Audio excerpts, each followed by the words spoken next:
here we are given just the numerals. We haven't got any sort of concrete or pictorial aid to help us. So if we have 3 plus 3 plus 3 plus 3 plus 12, we need to think about these 3's as groups. So we have 1, 2, 3, 4. And how many are in each of these groups? 3.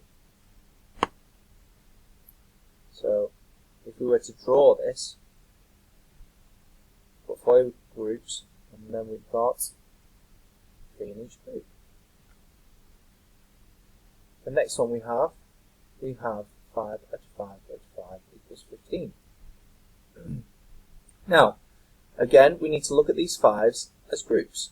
So how many 5's do we have? We have 1, 2, 3, 3 equal groups, and there are 5 in each group. That's one group of 5, 2 groups of 5, 3 groups of 5.